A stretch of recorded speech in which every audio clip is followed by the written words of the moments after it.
안녕하세요. 그리스도인이여 십자가를 지켜라의 권중근입니다. 평안하십니까? 예수님의 참된 평안이 여러분과 여러분의 가족분들과 함께 또 저와 저희 가족과 함께 하기를 진심으로 바랍니다. 오늘 함께 나눌 말씀은 마태복음 18장 12절부터의 말씀입니다. 너희 생각에는 어떠하냐? 만일 어떤 사람이 양 100마리가 있는데 그 중에 하나가 길을 잃었으면 그 99마리를 산에 두고 가서 길 잃은 양을 찾지 않겠느냐? 진실로 너에게 이르노니 만일 찾으면 길을 잃지 아니한 99마리보다 이것을 더 기뻐하리라. 이와 같이 이 작은 자 중에 하나라도 잃는 것은 하늘에 계신 너희 아버지의 뜻이 아니니라. 우리 형제자매님들이나 저나 너무나 잘 아는 하나님의 말씀입니다. 하나님께서 길 잃어버린 당신의 품에서 떠나서 헤매이고 있는 멸망 가운데 거하고 있거나 아니면 하나님을 만났고 그 자녀로 거듭났음에도 불구하고 여러 가지 이유로 그것이 목사에게 상처를 받은 것이든 아니면 교회 시스템에 대한 실망이든 교인들로부터의 잘못이든 아니면 본인의 죄악으로 인한 것이든 어쨌거나 하나님과 멀어진 그 자녀들에 대한 하나님의 그 애절한 마음을 이 성경 구절을 통해서 우리는 잘 알 수 있습니다.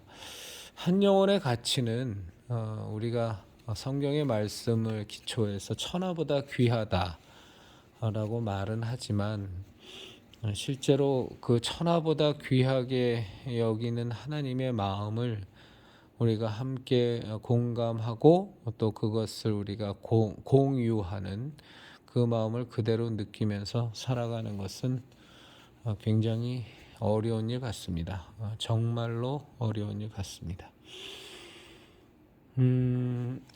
우리가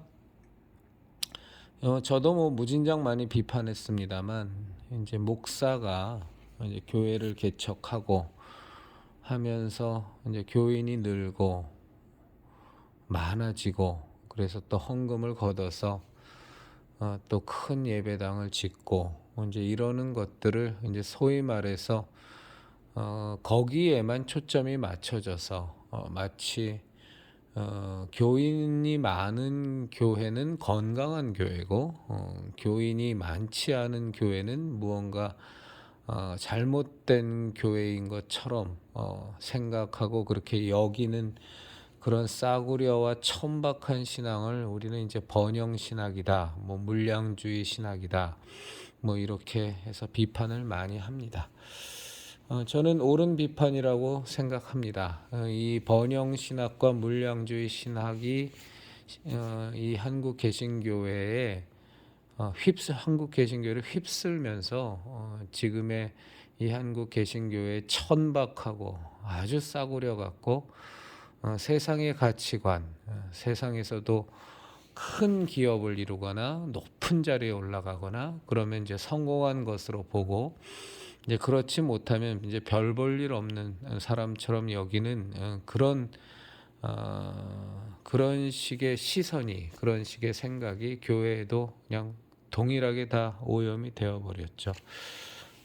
앞으로는 제가 순복음교회 얘기를 이전보다 더 많이 더 자주 하려고 합니다. 이유는 명확한데요.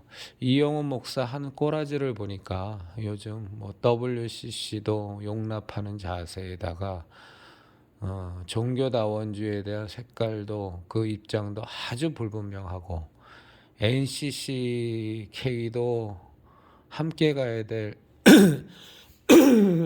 다름을 인정하면서 함께 가야 될 그런 단체로 아주 확고하게 얘기하는 그런 모습들, 또 전광훈에 대해서 옹호하는 자세 뿐만이 아니라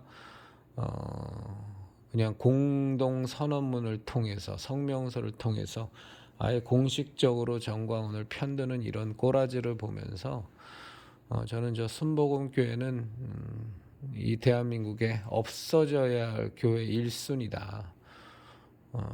물론 사랑제일교회가 더 먼저 없어져야 되겠지만 순복음교회도 그 뒷배가 되는 순복음교회가 없어져야 될 교회 1순위다라는 생각이 좀 들어서 앞으로는 순복음교회를 비판하는 얘기도 앞으로 많이 할 겁니다. 아주 자주 할 건데 우리나라의 이 물량주의 신학과 이 번영주의 신학의 원류 가장 대표적인 사람을 찾으라면 조용기 목사일 겁니다. 사실 조용기 목사가 한국 개신교에 미친 해악이라는 거는 뭐 이로 말할 수가 없이 많죠. 실제적으로 실제적으로 사법부에서 실형 선고도 받았었고, 물론 그가 사회 한 공헌 때문에 구속은 되지 않았지만 집행유예 선고까지만 받았지만 아주 뭐 대한민국에서 개신교라는 것에 대한 이미지를 아주 땅바닥까지 추락하는 데 있어서 1등 공신입니다. 많은 이제 기독교인들이 이제 순복음교회를 보면서 수십만의 이제 교인들을 거느리는 그 모습을 보면서 한국의 개신교가 부흥하는 데 있어서 가장 결정적인 영향을 한 목사요 교회라고 치부하지만 저는 결단코 그렇게 생각하지 않습니다. 조영기 목사의 세상적인 성공 또 교회에서 신앙적으로도 성공한 것처럼 포장되어지고 윤색되어지면서 이 한국 개신교계는 완전히 이제 싸구려 아주 천박한 신앙으로 전락하는데 제일 큰 영향력을 미친 것이 저는 순복음교회고 또 이미 작고한 조용기라는 사람이라고 생각합니다. 저는 그 사람을 굉장히 존경했었습니다. 그 천막교회 시절 전도사 시절의 그런 간증을 보면서 뭐 저는 순복음교회를 본격적으로 다닌 적은 없지만 그 간증 내용들이 저한테 굉장히 큰 도전을 줬었기 때문에 참 좋아했었는데 이제 점점점 교회가 커지고 남들로부터 추앙받고 세계에서 제일 큰 교회 되고 이제 그러면서는 신앙인이라면 이제 두 눈을 뜨고 봐줄 수 없는 이제 목불인견의 그런 교회가 됐죠. 물론 지금도 뭐 순복음 교회 앞에서 절절 매는 인생들이 허다합니다만 정말로 깨어 있는 그리스도인이라면 이제 순복음 교회 같은 교회는 교회로 취급을 하면 저는 안 된다고 생각합니다. 거기가 무슨 신앙을 갖고 있는 교회겠어요, 그죠? 성령님 팔아서 예수님 팔아서 하나님 팔아서 기복 미신이나 믿는 그래서 돈이나 많이 벌고 자기가 원하는 그 소원이나 잘 이루고 사회적으로 출세하면 그저 할렐루야 하는 그냥 그런 것이 신앙의 모습으로 그런 미신이 신앙의 모습으로 꽉 차 있는 개신교회의 타이틀을 달고 있는 종교지 혹은 미신이지 거기가 무슨 예수교 신앙을 믿는 데라고 저는 생각하지는 않습니다. 이제 오늘 제가 주로 좀 나누고 싶은 내용의 핵심은 사실 순복음교회에 대한 비판은 뭐 앞으로도 계속하겠지만 그것이 주요 대상은 아니고요. 제가 우리 형제 자매님들과 나누고 싶은 얘기는 뭐냐면 참 희한한 생각들을 갖고 있는 목사들이 많아서 여러분들에게도 정말 솔직하게 좀 여쭙고 싶습니다. 여러분이 예를 들어서 직장에서 신우회를 하는데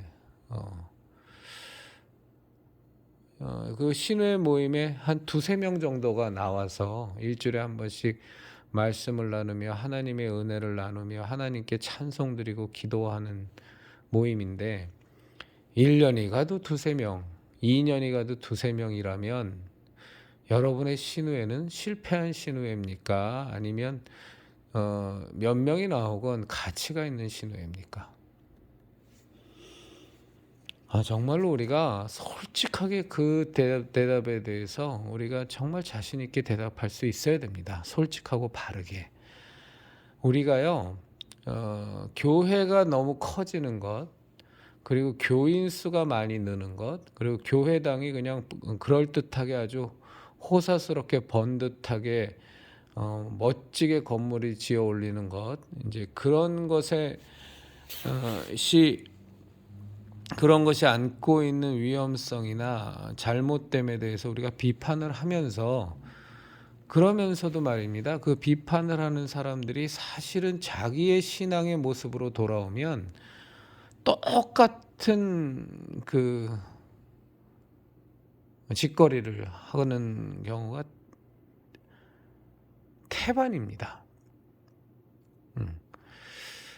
그러니까 교인 수를 늘면서 세상적으로 막 엄청나게 큰 건물을 짓고 몇천 명, 몇만 명의 그 교인을 거느리고, 그런데 실제적으로 그 안에 있는 신앙이라는 것은 너무나 기복적이고 미신적이고 세상적인 것을 엄청나게 비판을 하면서도 그러면서도 자기 교회는 교인 수가 적거나 늘지 않으면 환장을 하는 목사들이 거의 대부분입니다.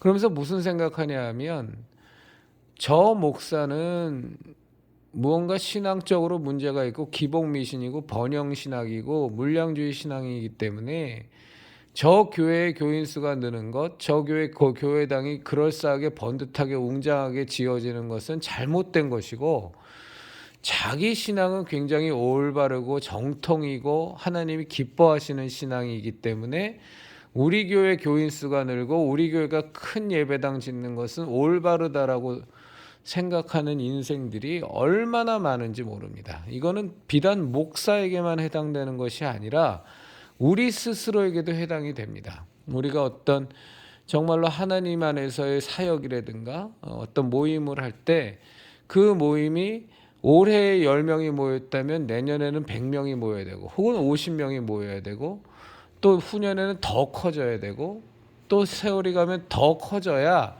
하나님께서 기뻐하시고 하나님께서 인정하시는 모임이라고 생각하지, 시작할 때에도 10명, 한 해가 지나갔는데도 10명, 혹은 더 줄어, 이렇게 되면 그 모임 자체에 대해서 의미가 없다라고 물음표를 찍는 사람들이 그리스도인이라고 하고 성도라고 하는 사람들 가운데서도 태반이라는 거예요.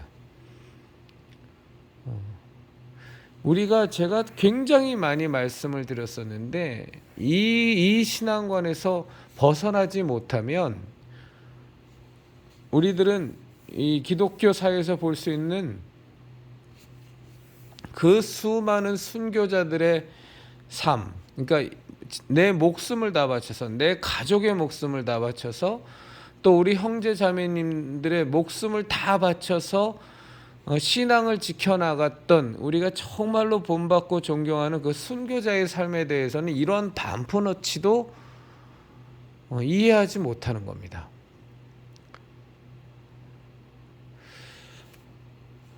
우리는 순교자를 되게 존경하고 존중하고, 내가 그렇게 살고 있건 살고 있지 않건 그들의 예수교 신앙에서 순교까지 하면서 만리 타향은 물론이거니와 이런저런 종교적인 이유로 핍박받다가 죽음까지 당할 수밖에 없는 곳에 파송을 가서 그 영혼들을 위하여 전도하고 활동하다가 사역을 하다가 죽음을 당하는 사람들에 대해서 우리는 굉장히 존경심을 보냅니다.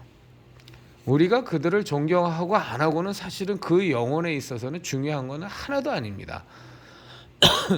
그 순교자의 삶을 사신 그분이 선교사였건 아니면 목사였건 아니면 일반 평신도였건을 떠나서 그 순교의 삶을 사신 분이 하나님 안에서 정말로 하나님이 기뻐하시는 삶을 살았느냐 그렇지 않느냐가 중요한 거지, 우리가 그들의 삶을 얼마나 존경하느냐 존경하지 않느냐로 그 삶의 가치가 바뀌는 것은 절대 없죠.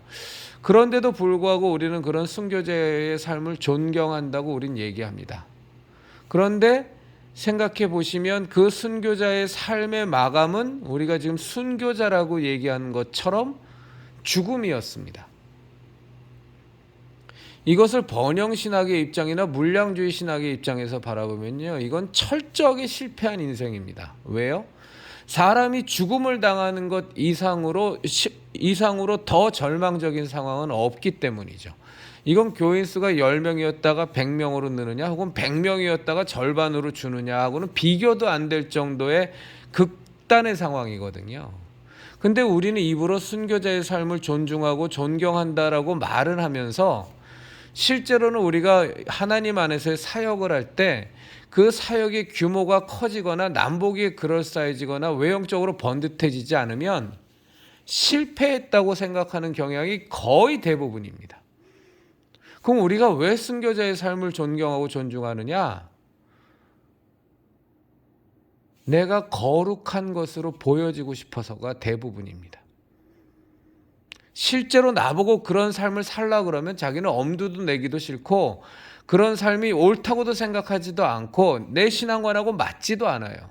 예수님 믿으면 세상에서 하는 일도 다 잘 돼야만 하고 남들보다 더 출세해야 되고 시작은 미약하나 끝은 창대해야만 하고 남 보기에 부러워야만 하고 절대로 머리가 되어야 되고 꼬리가 되면 안 되고 그냥 이것이 우리 지금 이 한국 개신교계를 살아가는 기독교인들의 머릿속에 마음속에 꽉 차 있거든요.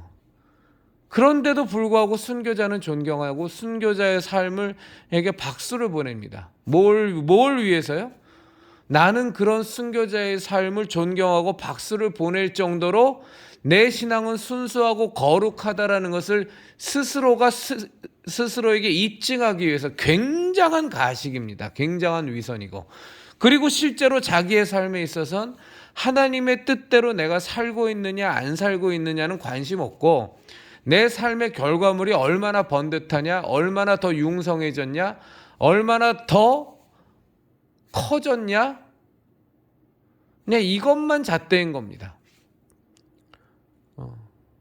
진리를 외친다고 하는 목사도 타락하지 않았다고 하는 목사도 정말 하나님 뜻대로 살려고 노력한다는 목사도 자기 교회 교인 수 늘어나면 가슴이 벅차오르고 교회당 크게 지으면 무언가 하나님께 크게 쓰임받는 것처럼 생각하고 사실은 물량주의 번영주의 신학에 빠져있는 목사와 실제적인 그 마음속은 똑같습니다. 다만 겉으로 아닌 척만 할 뿐이죠. 이런 가식과 위선은요, 우리가 복음서를 보면 아시는 것처럼 예수님께서 가장 경멸하는 것이 가식과 위선입니다. 회칠한 무덤들, 너희 위선자여, 평토장한 무덤 같은 놈들이여, 회칠한 무덤 같은 놈들이여, 겉은 멀쩡하지만 그 안에는 썩은 뼈다구가 득실거리는.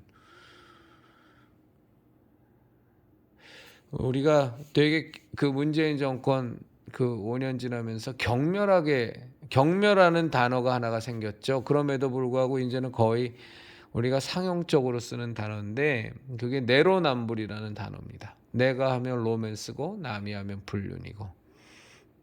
전광훈이의 교세가 커지는 거는 하나님의 도움이 아니라 악한 영이 역사에서 커진다라고 말하면서도 그러면서 내 교회가 부흥하는 건 내 교회 교인 수 늘고 내가 큰 교회당 짓는 건 이건 100% 하나님의 뜻이라고 남들에게 자랑하는 거. 되게 떳떳하게 생각하고 되게 자랑스럽게 내 신앙이 정말 훌륭하기 때문에 하나님께서 교인을 보내주신 것이라고 자기에게는 그렇게 얘기하면서 전광훈 쪽에서 교인 수 늘어나는 것은 저건 사탄이 역사하는 거고 저건 하나님의 뜻이 아니고 교인들 현혹하는 거고 그렇지 않습니다. 똑같은 겁니다. 중요한 건 뭐냐면 교인 수가 느느냐 안 느느냐가 중요한 게 아닙니다. 전광훈이가 하는 사랑제일교회와 그를 추종하는 세력이 10,000명에서 50,000명이 됐냐 10만 명이 됐냐 아니면 5,000명이 됐냐가 중요한 게 아니고 내가 심호하는 교회의 교인이 100명이냐 100명이었다가 500명이 됐다 1,000명이 됐냐 아니면 1,000명이었다가 500명으로 줄었다가 100명이었냐가 중요한 게 아니라 중요한 건 당신의 마음의 진심이 무엇이냐라는 것이 중요한 거예요. 하나님 앞에서 겉으로 보여지는 모양새는 결코 측정자가 될 수가 없고 바로미터가 될 수가 없어요. 왜냐하면 이 세상의 공중 권세를 잡고 있는 자가 마귀이기 때문에, 마귀가 예수님도 유혹하려고 했던 것처럼 마귀는 마음만 먹고 그에게 충성만 바친다면, 마귀가 쓸모 있다고 생각한다면 세상 모든 영광을 다 줄 수 있는 것이 마귀입니다. 그것이 겉으로 드러나는 모양새를 갖고서는 우리는 결단코 그 사람의 신앙이 어떤지에 대해서 판단할 수가 없어요. 그것을 판단 근거로 삼는 것 자체가 타락하는 겁니다. 중요한 건 뭐냐? 저 사람의 진심이 무엇이냐는 거예요. 하나님 앞에서의 진심이. 하나님 앞에서의 진심이 정말로 순전하고 올바르고 거룩하려 하고 하나님 앞에서 진정 하나님 뜻대로 살려고 몸부림치는 사람이라면, 그와 함께하는 교인들이 100명이었다가 10명으로 줄지라도 그것은 하나님이 지극히 귀하게 보는 하나님의 사역이 되는 것이고, 그렇지 않고 말로는 뭐 거룩한 척하고 하나님 뜻대로 사는 척하고 하나님을 위해서 모든 것을 다 헌신한 것처럼 떠들고 있을지라도 실제 그 마음은 이리때가 들어가 있고, 어떻게든 세상적으로도 번듯하게 하려는 자기의 야욕이 숨어 있고, 거룩한 비전처럼 내세우지만 실제로 그것의 근거에는 자기의 더러운 욕심과 자기의 야망만 숨어 있다면, 그건 겉모습새가 교인이 10,000명이든 100,000명이든 100,000명이든 완전히 망한 사역자요, 그리고 그 교회는 아무짝에도 쓸모없는 교회가 되는 겁니다. 그런 목사 밑에서 양육받은 교인들도 똑같이 그런 모습의 신앙을 갖게 되지, 뭐가 어떻게 아름답고 건강한 신앙의 모습을 갖게 되겠어요? 그 모양들이 계속 반복되다 보니까 지금 이 한국 땅의 이 개신교회의 모습이 이 모양 이 꼬라지가 난 거 아닙니까? 제가 오늘 마태복음 18장의 말씀을 우리 형제자매님들과 함께 나눴습니다. 이 내용의 말씀은 99마리의 잃어버리지 않은 양보다 잃어버린 한 마리의 양이 더 중요하다라는 그런 글자 그대로의 뜻도 있겠지만, 정말 중요한 것은 한 영혼의 가치에 대해서 하나님께서 어떻게 보고 계시는가, 그리고 그 영혼을 우리가 하나님께 안에서 온전히 거듭나서 하나님의 귀한 자녀로 제대로 양육하기 위하여 우리가 어떤 마음을 갖고 그들을 대해야 되는가에 대해서 아주 정확하게 설명하고 계십니다. 제가 잘 쓰는 표현인데요, 저는 정말 우리 형제자매님들과 이 마음만큼은 공유했으면 좋겠습니다. 뭐냐면, 우리의 평생의 인생을 통해서 단 한 명의 영혼이라도 나라는 이 마른 막대기 같은 도구를 하나님께서 사용하셔서 단 한 명의 영혼이라도 진정한 예수님의 제자요 하나님의 아들로, 하나님의 자녀로 거듭나게 할 수 있다면, 그 일에 내가 쓰임받을 수 있다면 나의 인생은 100% 성공한 인생입니다. 이 생각만 변하지 않는다면 우리는 정말로 하나님의 뜻에 반하지 않게 하나님이 기뻐하시는 사역을 위해서, 하나님이 기뻐하시는 뜻을 위해서 우리는 우리의 전 인생을 바칠 수 있습니다. 교인 10명을 놓고 평생 목회를 하면 실패한 목회라고 씨부려대는 저 전과온과 그를 따르는 추종하는 세력들과, 그리고 사실은 거의 대부분의 이 땅의 목사들의 이 썩어빠진 생각들을 한시라도 빨리 고치지 않으면 그들의 모양, 겉모습, 그들의 목회하는 모양새의 모습이 아무리 번듯하고 아무리 사람들이 보기에 그럴싸해 보일지라도 근본적으로 하나님의 뜻과 배치되는 목회를 한 아무짝에도 쓸모없는, 차라리 없었으면 더 나은 그런 사건밖에는 안 되는 겁니다. 제발 부탁하는데, 내가 지금 다니는 교회가 작년보다 얼마가 더 늘었어. 내가 처음 이 교회 왔을 때보다 지금 몇 배가 늘었어. 이것을 갖고 자신이 출석하는 교회의 건강함을 측정하는 척도로 삼는 교인들도 반성하고 회개하고 마음을 돌이키셔야 되고,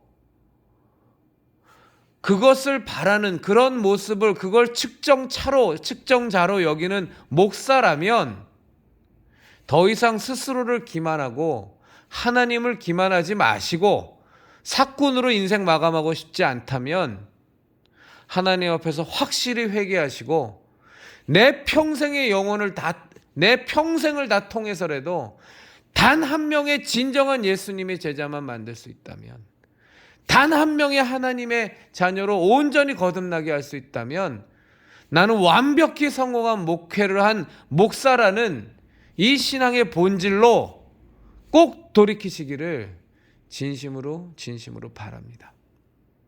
우리 스스로를 속이지 말고 하나님을 속이지 마시자고요. 하나님을 속일 수 있는, 하나님을 도대체 이 땅에 누가 속일 수 있겠습니까? 또 자기 스스로를 누가 속일 수 있겠습니까? 세상 사람을 다 속일 수는 있을지 몰라도 자기 자신과 하나님은 속일 수 없는 거 아닙니까? 특히 하나님은 속일 수 없는 거 아닙니까? 어디다 대고 하나님을 기만하면서 진실한 목사인 척, 진실한 교인인 척, 속에는 욕심만 가득하고 남이 성공하는, 남이 커지는 교회에 대해서는 온갖 비난과 비판을 다 하면서 자기 교회 커지는 거에 대해서는 하나님의 복이라고 평가 절상하는 이런 짓거리는 교인들도 목사들도 더 이상 하지 말아 주시기를 진심으로 부탁드립니다. 감사합니다.